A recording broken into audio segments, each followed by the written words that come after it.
Morning, Debbie. How are you? I'm great. How are you?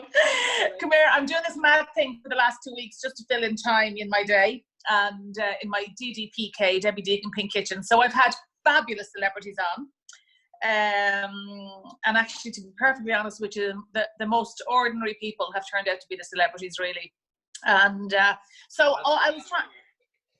I have big long lists of the colourful people in my life, and you're on the list. I'm glad. I'll let you introduce yourself, actually, because you've such a long, detailed biog. But I just want to say, first of all, you're one of my favourite people on Twitter, @Ratskins. I just love it. I have a love-hate relationship with it. Yeah, it's it's like. It's like being drunk at the office party permanently, because you sort of forget who's listening and who's watching. So you're putting all this stuff out there, and then you kind of realize, wow, how many people saw that? Who saw it, and what are their impressions? So I have a bit of a love-hate. But look, I'll be honest. Right now, I think it's actually doing a really good service for everyone. Twitter is now a nicer place in the last couple of weeks than it has been in years. So. Yes, I agree. I only saw one horrible thing the other day, but other than that, and I wasn't really using it. But the funny thing about you is, and I think this is probably down to your job, which we can explain in a minute, but you actually see life through a different set of eyes. I traveled to Russia about 3 weeks ago with another guy, filmmaker, Terry McMahon. Yeah. I had the very same experience with Terry as I did with you. Now, he was a better hugger than you were, I have to say. But, not hard. Putting that to one side, he sees life through a different lens, which is very interesting to see people who do that, because most of us see life through the same lens. You completely see life through a different lens. I guess it's my lens, so I have no barometer, right? Because it's my lens. So yeah, right now we're all looking at life through lenses, though. Eh? Yeah. So give me your biog, Damien. Just give me your biog. I hate doing biogs. So I hope you were going to do it. Okay. Go on, do one. So Doc McStuffin. Doc, you know Doc McStuffin personally. I do. Yeah, I do. So okay, I'll tell you what I do. This is the one I give, say, like when taxi drivers say, "What do you do?" and I tell them, and they're the wrong. I'm a taxi driver. Right? If you don't have children, people are like, what does this guy do? He's a fantasist. So, quick summary. See, this is what I mean. I always get floundered because I don't really know what it is. Okay, well, you draw pictures. I do. I do. I'm an animation director, but I'm not an animation director in that the true sense of the word animation director is a technical job. What I generally do is I write and direct animated films, or I direct TV shows for Disney or Nickelodeon or whoever that may be. So there you go. But also I so on Doc McStuffins, which is probably the most famous one we did, I was an episodic director, so I directed episodes of Doc McStuffins. Okay. Who was Norton Version, and he looked after the whole series, and I did each individual episodes along with a couple of other episode directors. For Nickelodeon Butterbeans Cafe, again, if you don't have children, this all just sounds like it's madness. But Butterbeans Cafe, Nickelodeon, I was series director on that, so that was like I was directing the series for them. And then Angela's Christmas on Netflix, I was co-writer on that and director on that. So it was absolutely magnificent. Thank you. Oh my God, it was magnificent, I have to say. It was just so beautiful. It's spectacular to watch. And if you haven't watched it, it's something everybody should be watching. It's fab. And it feels like Christmas at the moment too, what with the whole yeah. So, watch it now. It'll make it feel more Christmassy. Yeah, so tell me, are you working from home? Like, because I know with Brown Bag, you've got teams all over the world, so you're all very techy in there. So are you working from home? Yep, all, whatever it is, 700 and something of us are now all working from home. Brown Bag were very proactive. They were ahead of the curve, which was brilliant because there was rumblings. Obviously, there was rumblings with Italy, and when it was coming our way, Brown Bag basically started saying, okay, look, it was going to be a 1 year, 2 year plan to get everyone working from home. And they said, implement it now. And the IT guys, the pipeline guys in work have been amazing, because they got all 200 of us in Dublin working from home within a week. 1 week, we were all at home. And honestly, like, it's more or less like being in the studio, other than the social interaction. I can do exactly the same job here as I was doing at my desk. So it's worked out extremely well.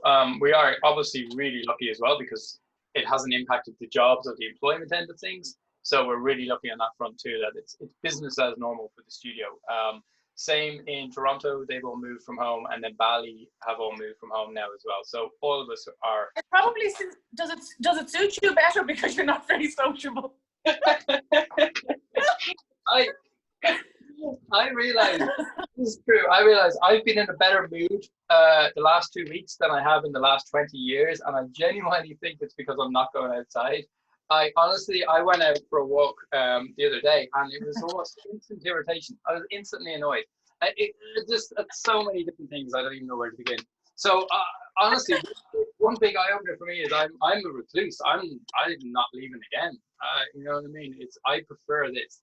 How do you think it's going to change things, Damien? I mean, I know you have fabulous offices. I mean, they're so super high tech with all that animation stuff. But like, can you do your job from home? Yes, and if anyone from senior management is listening, I can do it better from home. So keep me here. No, honestly, can I do it from home? Yes, we can. We can do it from home. We're lucky, the industry we're in. Now, I am at a point in the production we're doing, the top secret production that we're doing. I'm at a point in it that it suits well for working from home. If we were earlier in the production with sound records or voice records, we would have big problems. Likewise, there's a lot more hands-on earlier that you need to be working with the artist directly, and it's great to be able to just pick something up on a page and show them. All of that is really useful. I just think where we are in our current production means it's a bit easier because we're giving notes, written notes and verbal notes. It's a little bit easier. But ultimately, yeah, I could definitely foresee us working from home. And so apparently a lot of companies have realized the same thing, because most people wanted to put this up, right? They wanted to put it on the back burner. And then obviously we had to implement it immediately. And once it's been implemented now, people are beginning to go, you know what, this kind of works, which I think is going to have big changes when everything returns to normal, as everyone's referring to. I think it's going to have big changes, because if you think about it, all the office spaces that are rented that may not need to be rented anymore, right? Well, that's the housing crisis. There's one big solution right now already, right? You just retrofit these existing buildings to get more accommodation.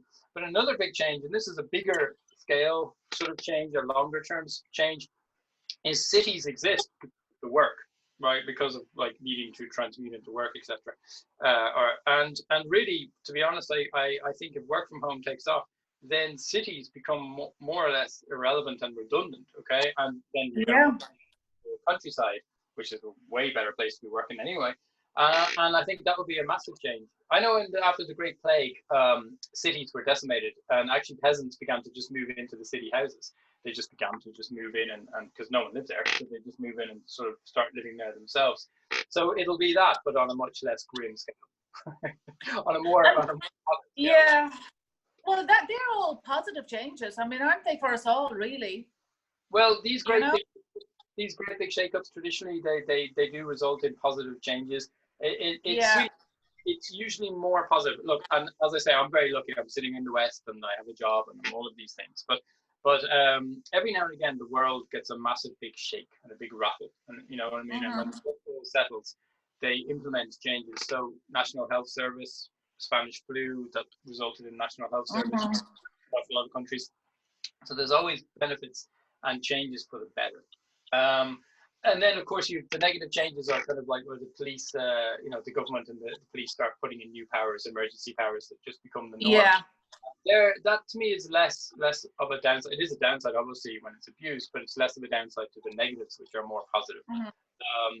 And look, the world was due a massive shakeup for a very long time. And I'm surprised it took so long for something like this to happen. But as you know, my sunny demeanor is usually based somewhere where I'm in the future. Well, that's what I wanted to ask you about, because you like, I don't mean to be offensive in any way, but you're slightly OCD. Really? Hugging yourself? And so has this, well, it's a good thing now that nobody can touch it or come near you, but so seriously, do you find, because I know you do think slightly OCD-ish, Has this affected you at home with all the cleaning and all the madness that's kind of going on from that point of view? No, my house is filthy at the moment. But no, not at all. No, I've always lived like there's been a global pandemic anyway. I mean, yeah, that's true. Like I wash my hands every 20 minutes or so. Social distancing, yeah, that's my default anyway. So yeah, no, I always have, and it's it just makes me more comfortable. What can I say? So in a way, I mean, not shaking hands. That's a lovely thing. It suits you. And Damien, something else I wanted to ask you about. You know, when you walk into Brown Bag and the two guys who own it, there's two certificates on the wall to show where they were expelled from school. Thrown out of college. Yeah. Thrown out of college. Yeah. And I know in Brown Bag you're inclined to endorse creativity over, getting 5 honours or getting whatever it is, getting you through your degree. What advice, with all the kids that are under pressure at the moment with the leaving cert and sweating about college points and all that, what is your advice to them on that? And I'm going to end on that because if we go on too long, we can't post this. So just tell me, for all the kids who are at home or teens are at home, that mummies are listening, what's your advice to them all at the moment now? Don't worry about it. I left school at 17. I didn't do my leaving cert. I had no interest in my leaving cert. The leaving cert generally as an exam is so outdated, so ill thought through, so pointless on so many different levels that even as a 17-year-old, I had this theory and everyone said, well, it's because you're 17, you'll grow out of it. I've never grown out of it. I think the entire thing is an utter waste of time. The problem is the world is formulated into needing it, right? So colleges, you need it, this you need it, that you need it. The fact they're talking about doing the exams from home, drop it, get rid of the exams. It doesn't matter, right? It doesn't, just get rid of the exams. And what will happen is colleges aren't going to turn down an entire generation of people because they don't have X amount of points or X amount of this or X amount of that. They can assess the work or do like job interviews do, interview the people for college and see if the passion is there, see if the ability is there and see if they want to do it and take them in that way. That won't happen, unfortunately. Colleges will probably still try and trundle along. In today's society, you can go online and learn what you need to learn anyway. Colleges are, to me, it depends on the discipline. Obviously, doctors aren't going to learn at home and then go operating.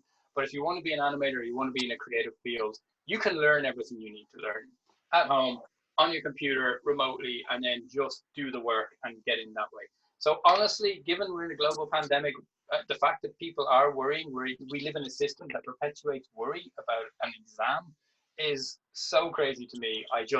To everyone, put it on the back burner. It's not a big concern. It's not a big worry. It really isn't. Okay, very, very good advice. Don't. I never did it, and I turned out rosy. It did take me about 40 years, but eventually. Yeah. Well, listen, hi to everybody there, and thank you for all the magnificent joy you've brought to so many children, including our Russian children, with your magnificent Anya that you made for us. I know we had a rocky beginning to our own love affair, but it did fix itself very quickly. No, but you've been fantastic, Damien. You're brilliant, and keep up the tweets because I just love following you on Twitter. Oh, thanks very much, and keep up the good work. I love your what is it? Your it sounds like a North Korean propaganda station. DDDPK. I don't know where it came from. It's just I started doing it in my kitchen. I was having a rant about Boris Johnson and at one stage, and then it kind of developed into talking to wonderful people like yourself. But there's loads of people watching it. So I mean, we're all kind of connecting up at the moment, and I know you prefer to connect by screen than by actual big huge kisses and hugs. So you were definitely a target for me. So listen, thanks a million for chatting. Thank you, Debbie. All right, mind yourself. Bye. Say hi, Jack.